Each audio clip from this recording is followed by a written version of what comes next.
مع السلامة في أمان شيخنا الله ربي ارحم ربي روحنا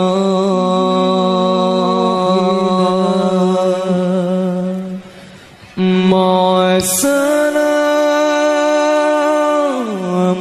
في أمان شيخنا الله ربي ارحم ربي روحنا إن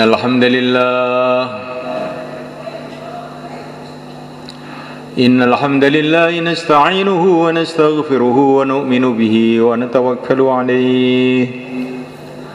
إن الحمد لله نستعينه ونستغفره ونؤمن به ونتوكل عليه ونعوذ به من شرور أنفسنا ومن سيئات أعمالنا.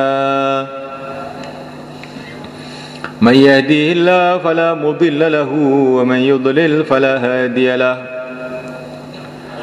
أشهد أن لا إله إلا الله وحده لا شريك له وأشهد أن سيدنا ومولانا وحبيبنا محمدا عبده ورسوله.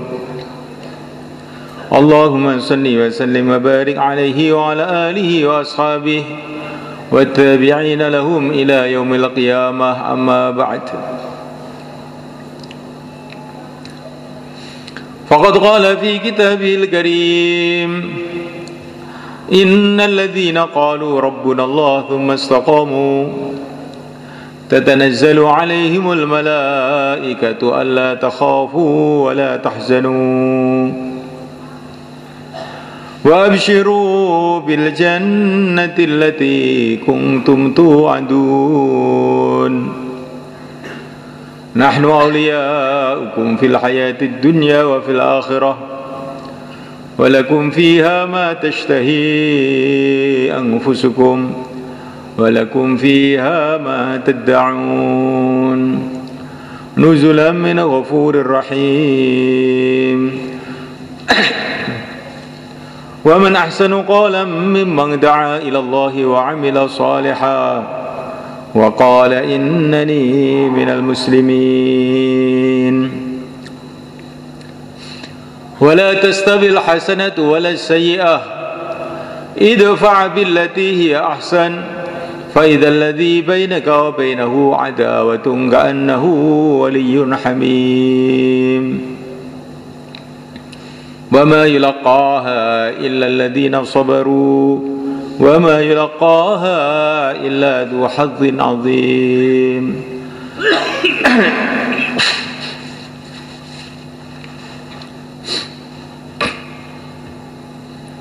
Hadirin yang dimuliakan Allah SWT,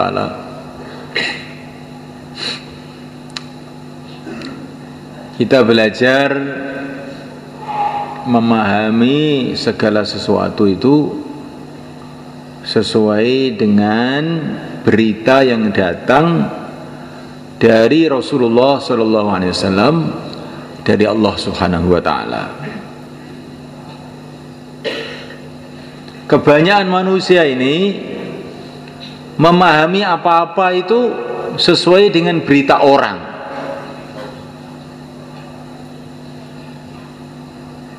Kalau anak-anak pelajar itu kamu tanya, kenapa kamu sekolah? Katanya, nah gitu.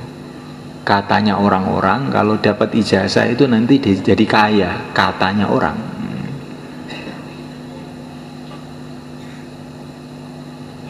Kenapa kamu pergi ke Jepang? Katanya kerja di sana itu gajinya sebulan 10 juta. Katanya siapa? Katanya orang-orang. Kenapa kamu ke Korea? Katanya orang-orang. Pokoknya orang itu sekarang itu berpikir itu menurut katanya orang-orang. Sedangkan katanya orang-orang itu katanya ada yang benar, ada yang tidak benar.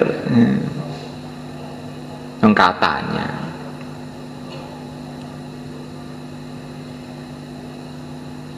Orang kerja di Jepang gajinya 10 juta, kelihatannya rizkinya tambah, belum tentu. Ini ada teman di sini kerja di Arab, di Imarat, gajinya setiap bulan 6 juta. Mulai dia dapat gaji, mulai mertuanya di rumah sakit, sembuh ganti istrinya, sembuh lagi ganti anaknya. Akhirnya pulang 2 tahun dari Imarat, tidak bawa uang sama sekali, uangnya habis untuk ngobatin keluarganya. Sekarang dia kerja di Temboro, gajinya 600.000, tapi keluarganya sehat semua, 600.000 akhirnya utuh.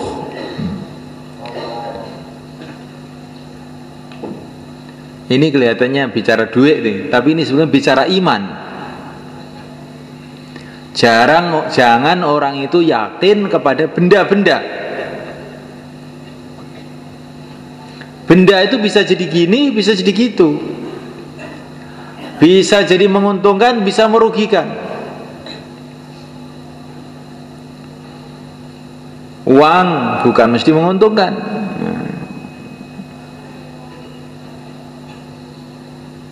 Ada orang bawa uang pergi ke kota, bisa beli sate, beli gulai, kelihatannya menguntungkan. Ada sampai di kota, ketahuan pencopet, dicopet, akhirnya dia sedih, nangis. Sebabnya apa? Sebabnya dia punya uang. Kalau dia tidak punya uang, tidak dicopet. Ada orang yang punya anak kemudian bahagia, ada orang yang punya anak kemudian menderita, nangis sebab anaknya. Begitulah benda-benda di dunia ini.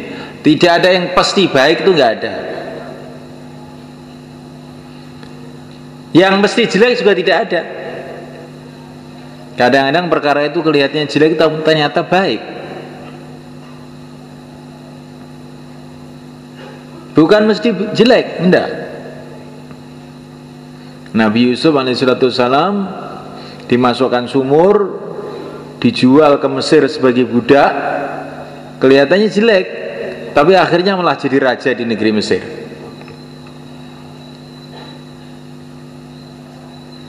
Nah, mulai kan Allah SWT, di dunia ini tidak ada perkara itu mesti baik, tidak ada perkara mesti jelek, kecuali satu saja, taat kepada Allah itulah mesti baik, maksiat kepada Allah itu mesti buruk. Kalau orang taat kepada Allah, maka akan dicintai oleh Allah, akhirnya akan diberkati hidupnya oleh Allah. Kalau orang maksiat kepada Allah, cepat atau lambat nanti dia masih celaka. Kalaupun kelihatannya dia enak, itu seperti enaknya orang yang naik mobil tapi mau masuk jurang, seperti enaknya orang naik pesawat tapi mau jatuh. Yakini kalau maksiat kepada Allah satu saat mesti menyesal. Tapi memang dunia ini dijadikan oleh Allah itu ujian. Kalau orang maksiat bukan langsung dapat malapetaka, begitu juga kalau orang taat bukan langsung, biasanya kadang-kadang langsung juga.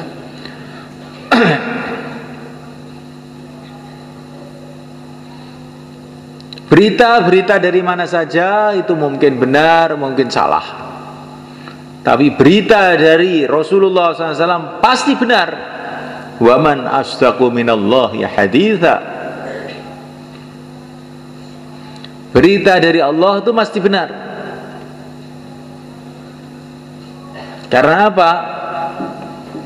Allah SWT itu maha kuasa. Untuk apa bohong? Orang bohong itu janji bohong itu karena apa? Karena dia tidak bisa menunaikan.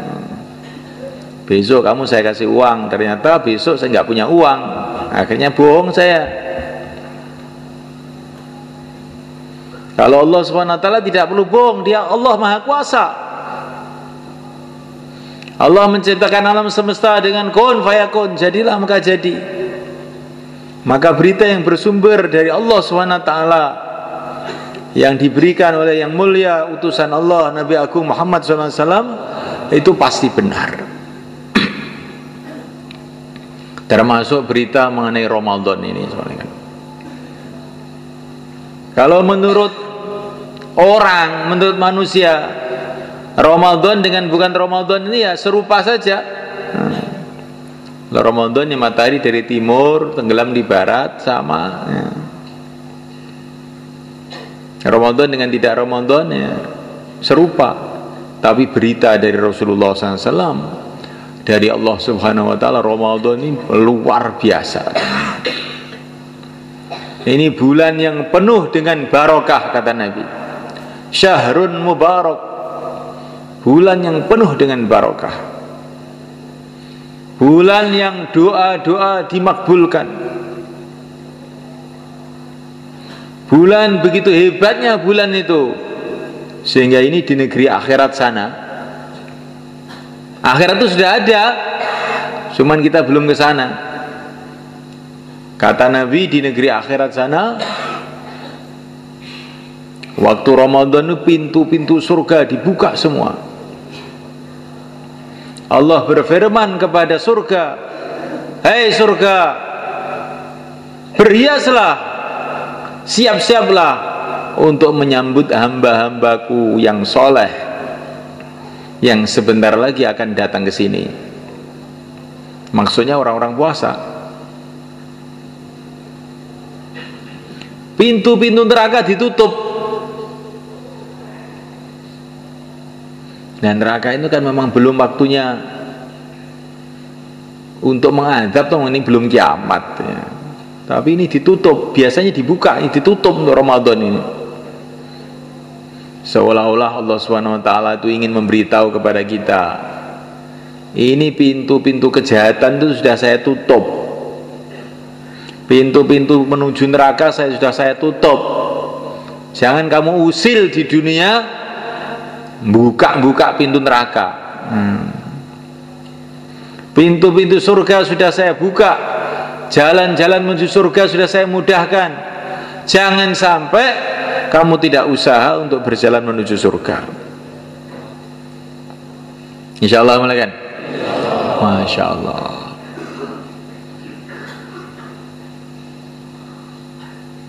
Setiap malam Ramadan dan setiap siang Ramadan, setiap muslim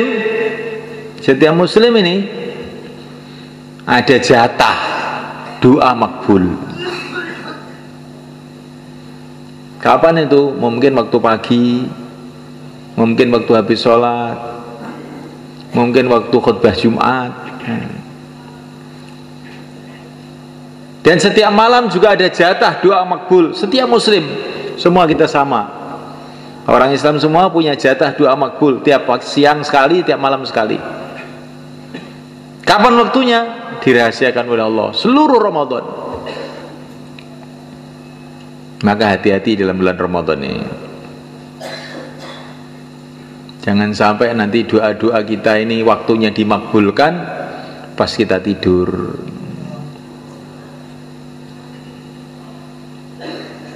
Waktu doa-doa kita tidak ada jatah, menggebu-gebu doa, Allahumma, Allahumma, Allahumma. Pintu dibuka, tidur.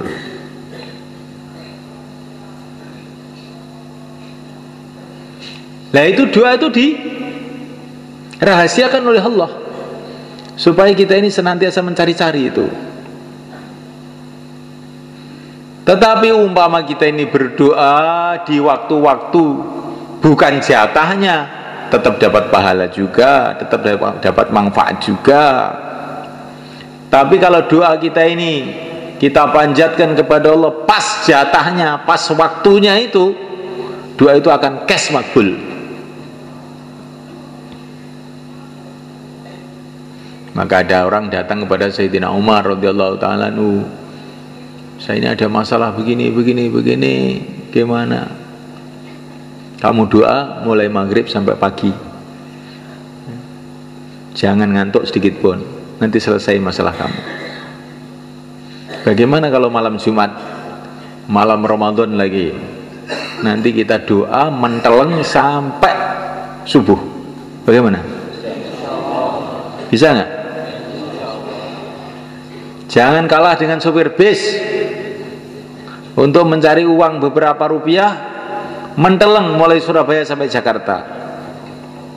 Jangan kalah dengan satpam untuk jaga maling, siap menteleng berdiri semalam suntuk.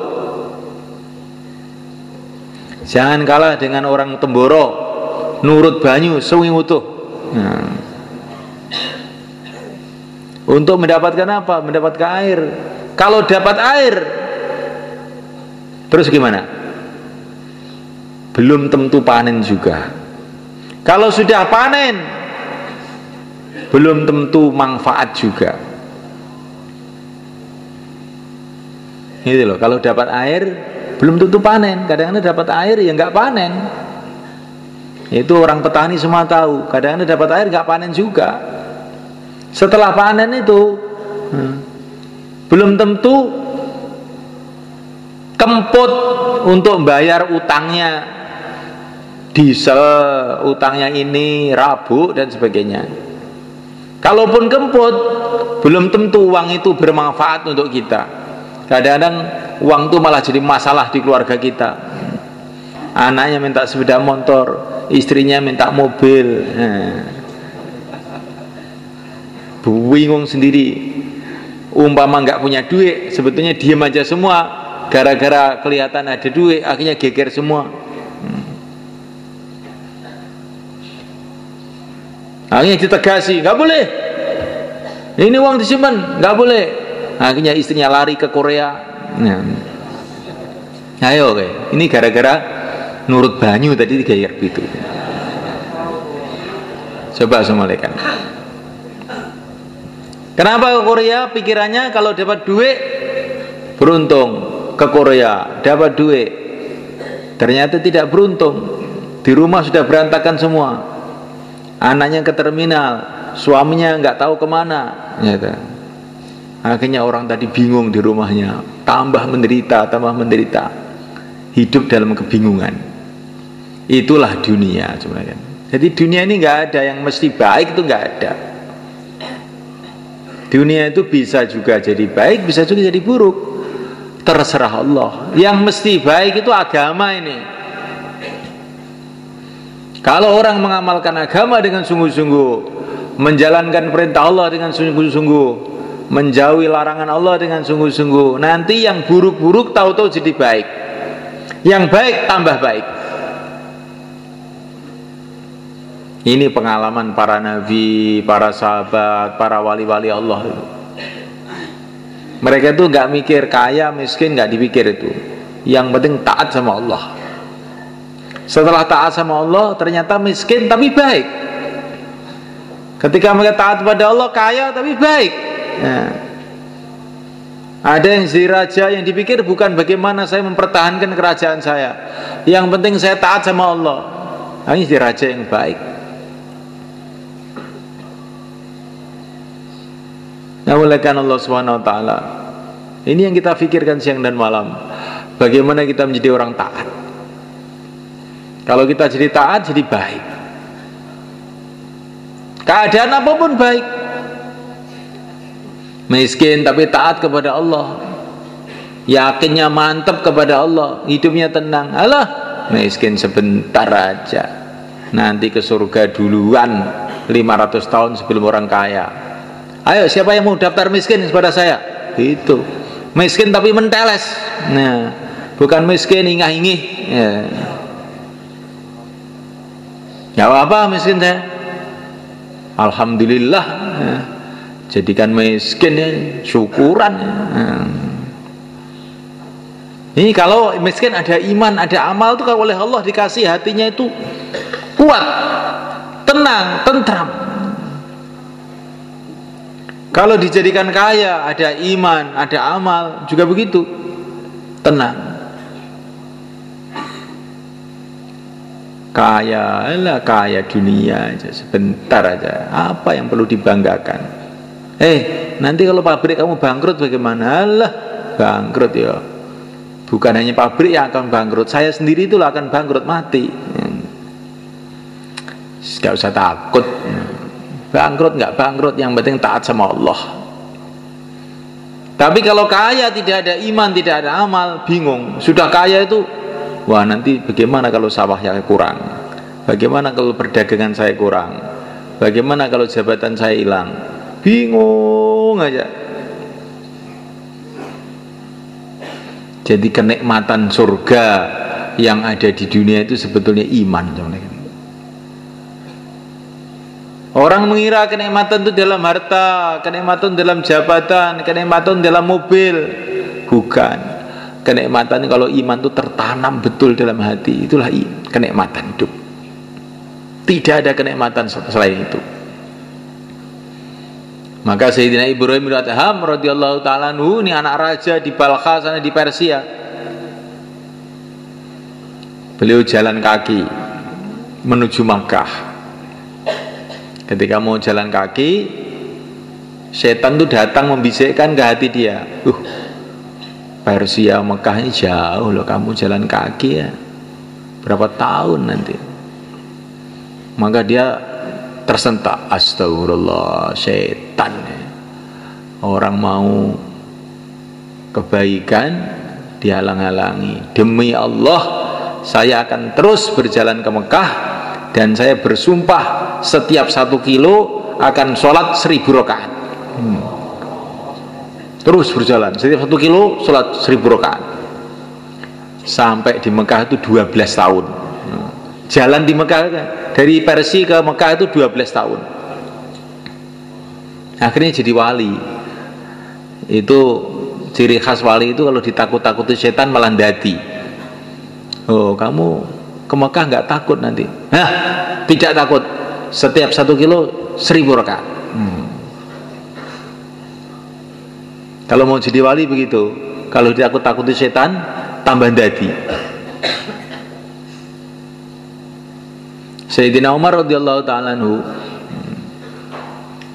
ketika beliau jadi Amirul Mukminin, maka beliau ini sedang memperbaiki Masjidil Haram. Maka ini Abu Sufyan yang dulu rajanya Mekah lah, ringkasnya itu, disuruh sama Sayyidina Umar, Abu Sufyan, ambil batu sana, ayo, roan. Nah, maka Abu Sufyan itu pun ngangkat batu. Tokoh-tokoh Mekah semua ngangkat batu, roan semua. Maka setan datang ke hati beliau ini. Hebat betul kamu, Abu Sufyan. Kamu jadikan kayak anak kecil aja suruh ngangkat di batu. Siapa lebih hebat dari kamu, Umar? Langsung Sayyidina Umar, astagfirullah, setan nih. Langsung beliau itu sujud di lumpur. Sujud di situ. Ya biar kapok ini setan. Oleh setan suruh sombong, sujud biar tawadhu.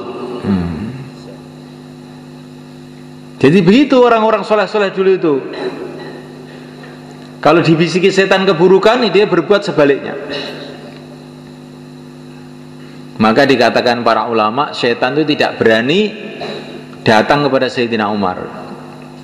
Karena setiap dia membisikkan keburukan, Sayyidina Umar itu berbuat sebaliknya. Kalau setan datang, kamu tidur, langsung malah bangun nggak tidur. Kamu sombong-sombong malah tawadhu, jungkel, sujud di lumpur. Kalau setan datang, kamu jangan sedekah, kamu masih banyak keperluan. Nanti Sayyidina Umar dikeluarkan semua uangnya, sedekah. Jangan puasa, ini panas ini, malah puasa. Itu wataknya Sayyidina Umar. Apa saja bisikan setan, beliau berbuat sebaliknya. Akhirnya setan nggak berani. Nanti kalau saya bisiki lagi malah teman dadi nanti ini. Ya, kita belajar begitu. Insya Allah malaikat.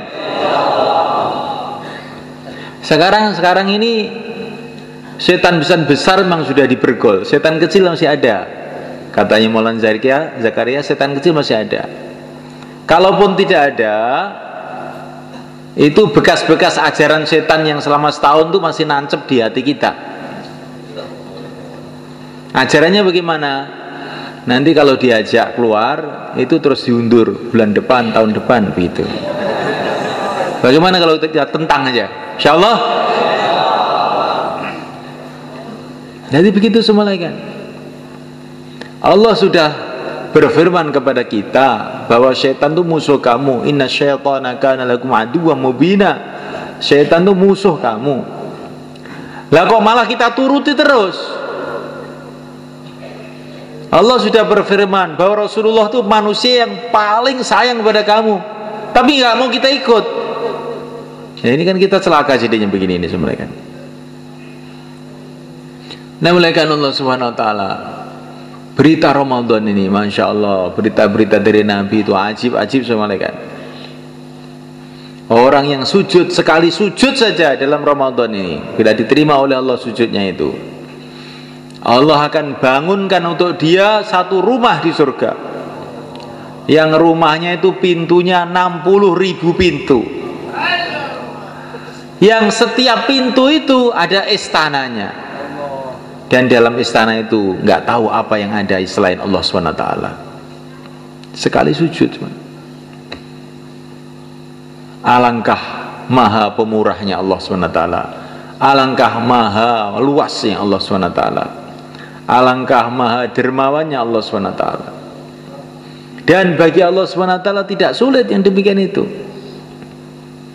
Katanya orang-orang ahli teknologi, ahli sains sekarang, di angkasa ini ada bertriliun-triliun, gak ada yang bisa ngitung, yaitu planet-planet yang gedenya itu kayak bumi ini, bahkan banyak yang lebih besar, berlipat-lipat, bergentayangan di udara ini, bermiliun-miliun, triliun-triliun, gak ada yang bisa ngitung, bahkan tidak ada yang bisa memperkirakan.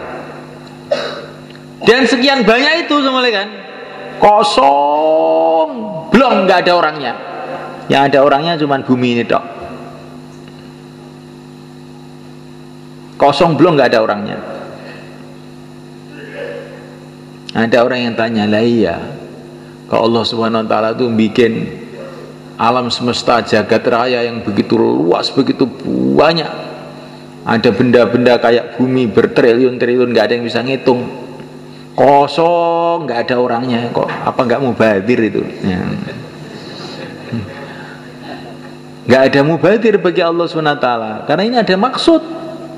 Maksudnya supaya kamu itu tahu bahwa Allah itu maha kuasa. Kalau Allah berjanji kamu akan dikasih surga sekian banyak, sekian banyak, sekian banyak, sebab puasa kamu, sebab sujud kamu, sebab baca Quran kamu, mudah bagi Allah. Kamu lihat itu alam semesta ini kosong, belum, gak ada orangnya. Mengherankan betul. Kalau kamu lihat surga, lebih mengherankan lagi, lebih luas lagi, kosong, belum, gak ada orangnya, menunggu kamu. Nah, tapi kamu tidak mau usaha ke sana. Jadi semuanya Allah SWT, ini bulan Ramadan yang mulia ini, kita ini habis-habisan cancut taliwondo untuk kita ini membangun akhirat kita, insyaallah kan. Dan tidak ada cara untuk membangun akhirat kita selain kita hidupkan kembali perjuangan, cita-cita, usaha yang telah dibuat oleh yang mulia Nabi Agung Muhammad SAW. Dimulainya dari kita menguatkan amal masjid kita. Amal masjid kita dalam Ramadan ini kita kuatkan. Mana masjid kita itu? Semua masjid itu masjid kita. Semua masjid-masjid Allah, kita hamba-hamba Allah, itulah yang berkewajiban untuk memakmurkan masjid. Di perkara itu kalau masjid itu jangan, ini masjid saya, ini masjid kamu, bukan. Ini masjid Allah, kita hamba Allah, kita lah yang berkewajiban menghidupkan amal-amal di situ. Jangan merasa ini tugasnya takmir ini. Yang mulia Nabi Agung Muhammad SAW, beliau masuk masjid, beliau melihat di situ ada dahak, ada liak di masjid. Langsung wajah beliau merah. Rasulullah Sayyidul Anbiya, langsung beliau cari pelapa kurma, dibersihin itu dahak itu. Setelah itu dikasih minyak wangi. Kemudian beliau mengatakan, masjid ini ada rohnya, kurang lebihnya begitu. Kalau ada kotoran di masjid itu seperti orang kena kotoran, maka masjid itu merasa jijik. Masya Allah. Maka kita ini harus menganggap diri kita ini, meyakini kita ini hamba Allah, masjid Allah. Kita yang berkhidmat masjid, kita yang membersihkan, kita pula yang memakmurkan. Insya Allah malaikat makmurkan masjid kita dengan amalan Rasulullah SAW, makmurkan dengan dakwah, sehingga masjid kita nanti akan jadi asbab hidayah untuk banyak orang yang Allah kehendaki.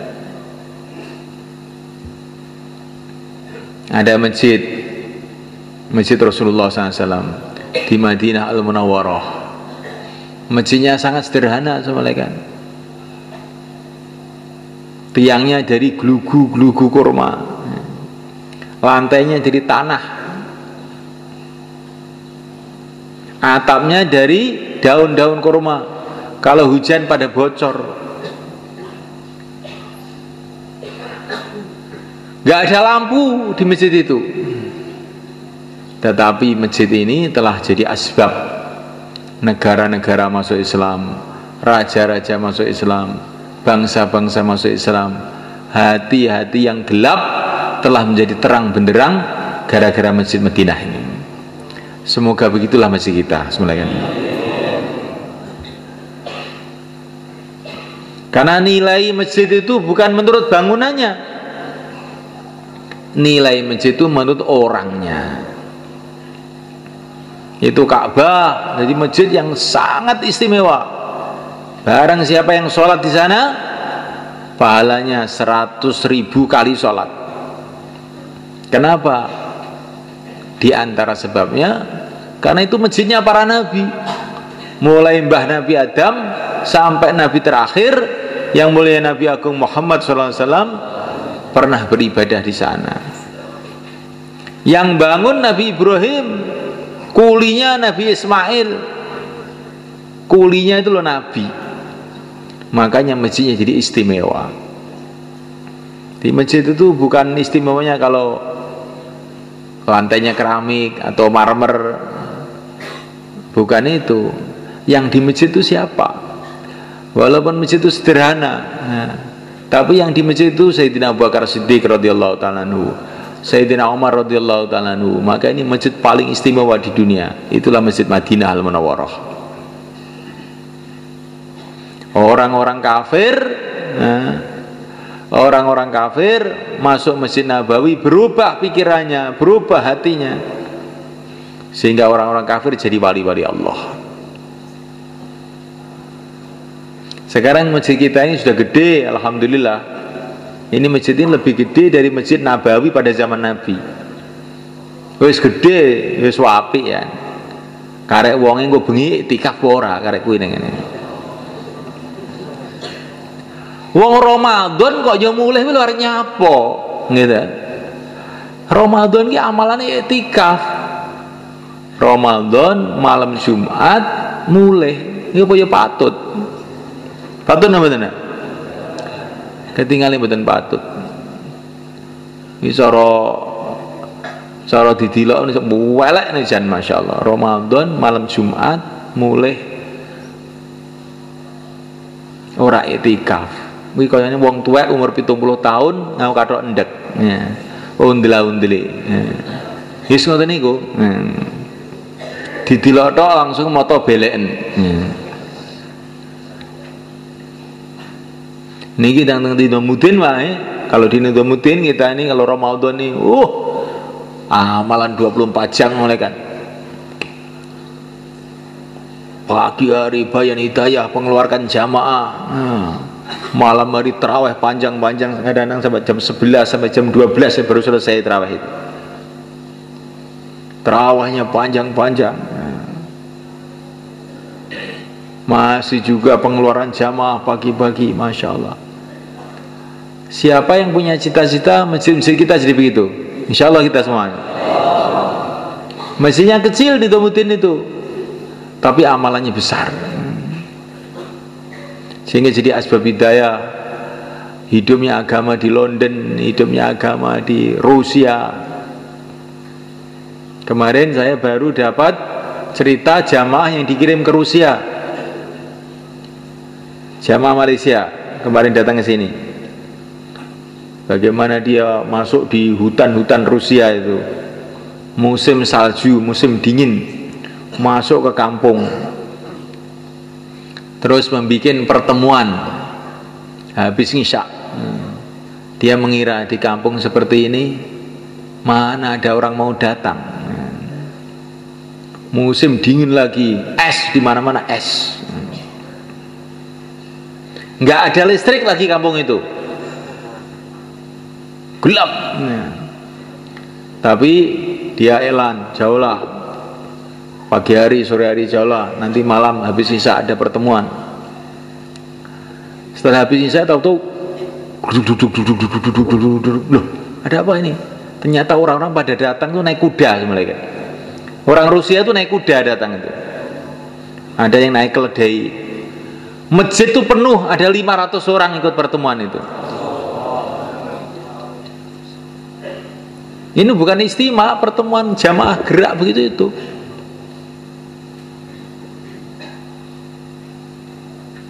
Masya Allah, ini barokahnya fikirnya Syekh Ilyas 90 tahun yang lalu.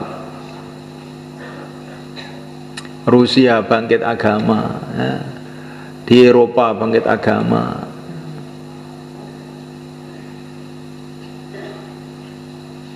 Di Amerika bangkit agama, di Temboro bangkit agama, di Sumberjo bangkit agama. Sumberjo Pak ini agama jangan pian. Saiki Masya Allah, udah nggo serban ngapal nih Quran. Disemulaikan Allah SWT. Alangkah indahnya hidup beberapa hari ini, 60 tahun, 70 tahun, terus kita ini hidup jadi asbab hidayah untuk banyak orang. Maka dakwah kita hidup, kita kuatkan waktu Ramadan ini semulaikan. Bentuk jamaah-jamaah sebanyak-banyaknya. Kefahaman bahwa Ramadan itu adalah bulan di rumah, itu harus kita buang jauh-jauh. Rasulullah pergi ke Badar waktu Ramadan. Rasulullah Fathu Makkah, penaklukan Makkah waktu Ramadan. Jadi Ramadan itu juga bulan ibadah, juga bulan penyebaran agama. Maka kita bentuk jamaah-jamaah 4 bulan, 40 hari. Barangkali nanti dapat Lailatul Qadar dalam Ramadan ini. Kalau orang dapat Lailatul Qadar itu semulai kan doa-doanya makbul. Yang tadinya orang hatinya keras, duit aja hatinya berubah, karena disalami oleh malaikat Jibril jadi lembut, mikir akhirat. Itu kalau orang dapat Lailatul Qadar itu begitu itu. Doa-doa makbul, asalnya belajar ilmu nggak masuk-masuk, mudzakarah 6 sifat lali terus, ataupun ingat nggak bisa mengamalkan, berkat doanya Lailatul Qadar berubah, ilmu jadi mudah, cepat paham, ibadah jadi ringan, enteng. Ini barokahnya orang itu mendapatkan barokahnya doa-doa Lailatul Qadar, doa-doa Ramadan. Lah untuk mendapatkan itu paling baik dengan kita keluar jalan Allah. Insyaallah malaikat. I'tikaf di masjid kita hidupkan. Nanti kalau kita keluar i'tikaf juga. 5 amal masjid kita hidupkan. Kalau kita keluar 5 amal masjid kita hidupkan juga. Jamaah-jamaah kita keluarkan. Dengan kita keluar akan kita bentuk jamaah-jamaah. Tahajud kita hidupkan. Dengan kita keluar maka tahajud pun mudah kita hidupkan. Maka Ramadan ini bulan dakwah di samping bulan ibadah. Insyaallah malaikat. Banyak orang yang dapat hidayah, banyak orang jadi wali-wali Allah dalam bulan Ramadan ini. Orang tuh tahu-tahu berubah karena kesungguhannya di dalam bulan Ramadan, tahu-tahu berubah. Jadi orang yang dekat kepada Allah, jadi orang-orang ahli ibadah, jadi orang-orang ahli dakwah, jadi orang-orang ahli ilmu. Maka jangan sampai kita sia-siakan detik-detik Ramadan ini. Ini sudah tidak terasa, sudah hampir separuh nih Ramadan kita dapat. Nanti tanpa terasa tiba-tiba, loh kok sudah hampir habis. Itulah umur manusia semelekan. Perasaannya masih muda, tahu-tahu loh wis 30. Tahu-tahu sudah 40. Tahu-tahu sudah 50. Tahu-tahu sudah dekat kuburan. Nah, tapi masih mikir yang lain-lain juga. Alam ya'ni lilladzina amanu an tahsya qulubuhum li dzikrillah. Orang-orang beriman itu apa belum waktunya toh untuk hatinya tenang menikmati zikir kepada Allah itu? Apa belum waktunya? 40 tahun di dunia, 50 tahun di dunia belum pernah merasakan nikmatnya zikrullah, belum pernah berhubungan yang sungguh-sungguh dengan Allah, belum pernah nangis pada waktu malam ya. Belum pernah usaha akhirat sungguh-sungguh. Apa kita nggak rugi semua kan? Apakah belum waktunya kita bertaubat? Sudah waktunya, mau kita undur kemana lagi? Apa belum waktunya kita ini mikirkan akhirat dengan sungguh-sungguh? Sedangkan akhirat itu tambah hari tambah dekat, tambah hari tambah dekat. Apa belum waktunya kita ini berlezat-lezatan dengan zikrullah, dengan sholat, dengan tarawih? Terus kapan kita ini? Kapan kita ini akan merasakan seperti yang dirasakan para sahabat dulu? Tarawih semalam-malam suntuk, zikir semalam-malam suntuk. Kapan itu akan kita rasakan? Kalau hidup sekali ini kita tidak bisa merasakan itu, betul-betul hidup kita ini hidup yang rugi. Nah, waktunya Ramadan ini, insyaallah malaikat. Waktu Ramadan ini waktu yang sangat baik itu. Bulan barokah. Barokah itu apa toh? Barokah itu kebaikan-kebaikan datang tanpa kita sangka-sangka. Itu namanya barokah. Maka Ramadan ini Nabi katakan ini bulan barokah.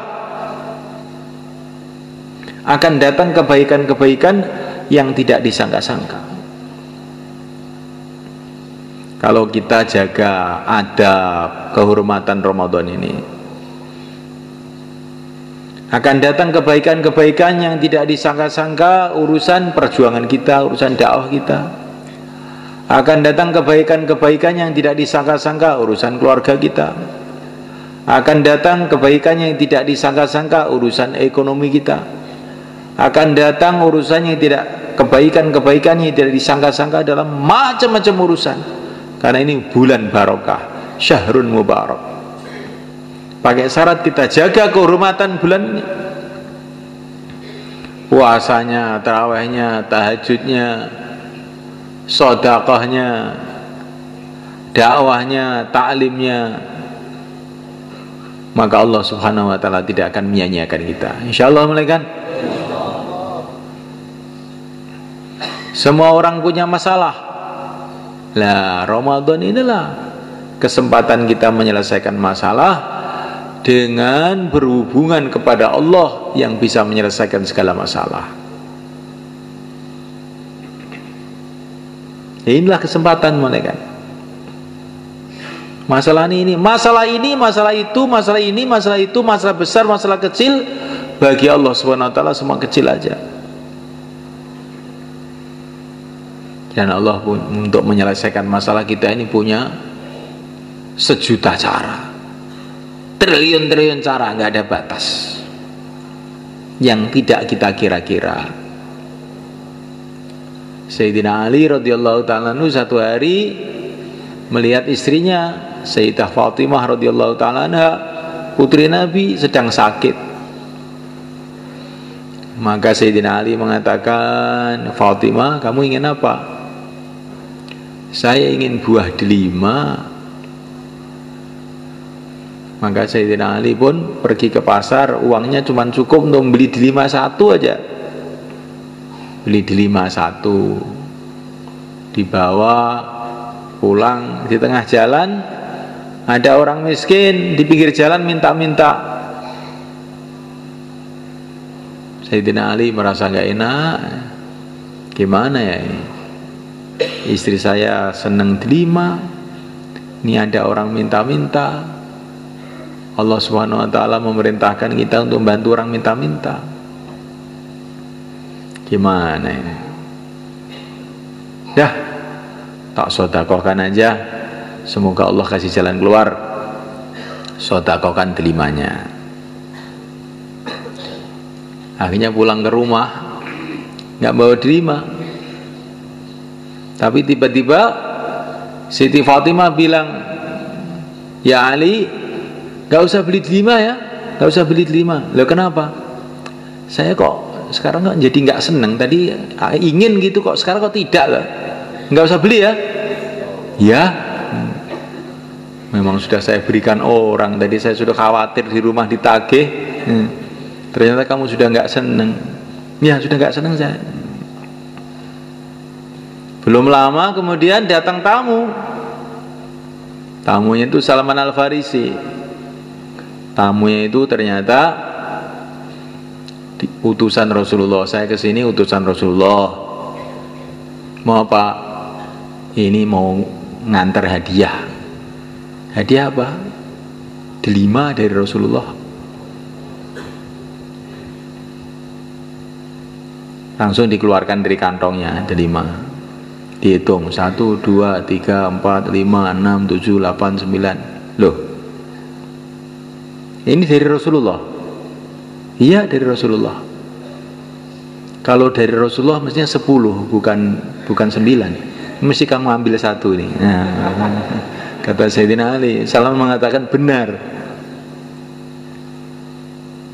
Memang saya ambil satu, tapi saya ingin nguji kamu, ngerti nggak kamu coba? Dari mana kamu kok tahu ini? Bahwa delima ini 10, saya ambil satu. Sayyidina Ali ini, saya itu baca Quran mulai awal sampai akhir itu nggak ada orang beramal 1 pahalanya 9 itu nggak ada. Minimalnya pahala itu 10 bukan 9. Maka mesti kamu entet ini. Ini katanya Sayyidina Ali. Jadi sudah malaikat Allah Subhanahu wa taala. Ini ilmunya Sayyidina Ali itu aneh-aneh kadang-kadang. Ini di ilmu tafsir gak ada begini nih. Ya, ini pemahamannya para wali mengenai Quran ya. Saking yakinnya Sayyidina Ali kepada Al-Quran ini malaikat. Maka dia yakin bahwa apa yang dia buat mesti dibalas oleh Allah. Dan kalau ini dari Rasulullah, mesti Rasulullah itu mesti kasih ilham oleh Allah. Nggak mungkin itu ngawur, itu Rasulullah nggak mungkin. Kalau Rasulullah itu dikasih ilham dari Allah mestinya 10, nggak 9. Nah, ini tafsirnya Sayyidina Ali ini. Karena Rasulullah itu semua perbuatannya adalah dari bimbingan wahyu. Lah wahyu nggak ada yang 10 dibalas 9, 1 dibalas 9 itu nggak ada. Man jaa bil hasanati falahu asyru amsalihha, balasannya 10. Lah saya ini sudah sedekah kok nggak ada balasannya Pak ya. Mungkin balasannya tidak di sini, balasannya di akhirat. Atau mungkin sedekah kamu itu kurang ikhlas. Sedekah dengan cemberut. Sayyidina Ali itu sedekahnya dengan yakin, ini perintah Allah. Maka kalau kita sedekah itu dengan ikhlas. Tandanya ikhlas itu gimana sedekah itu? Yang memberi dengan yang diberi itu lebih gembira yang memberi. Kalau kamu ngasih orang, kok kamu tampak lebih gembira daripada yang dikasih, itu tanda-tanda ikhlas. Tanda ya. Karena berarti kamu yakin dengan janji Allah, orang yang memberi akan dikasih berlipat ganda. Tapi kalau memberi dengan ngomel, bolak balik stawai yo jinjaluk itu. Ini berarti tondo-tondo orang ikhlas. Nah, mulaikan Allah Subhanahu wa taala. Maka kita pun nanti kalau ditasil untuk keluar, itu berangkat dengan ikhlas supaya kita dapat pertolongan Allah. 4 bulan itu berdiri itu dengan gembira, Masya Allah. Kalau saya membela agama Allah, Allah akan bela saya. Beruntung saya. Maka berangkat itu dengan gembira, bukan dengan cemberut. Insya Allah malah kan? Maka yang mau keluar 4 bulan, 40 hari tambah masa, sisa masa, silakan berdiri ke selatan. Monggo, dengan gembira berangkat. Nah, bismillah, monggo. 4 bulan, 40 hari Ramadan. Monggo. Termasuk yang 10 hari juga. Yang mau keluar 10 hari, monggo. Nah, silakan ke sana. Monggo sing badhe sedasa dinten niki 10 hari Ramadan. Monggo. Sing biasanya 3 dina, niki nek Ramadan niki 10 dina. Monggo.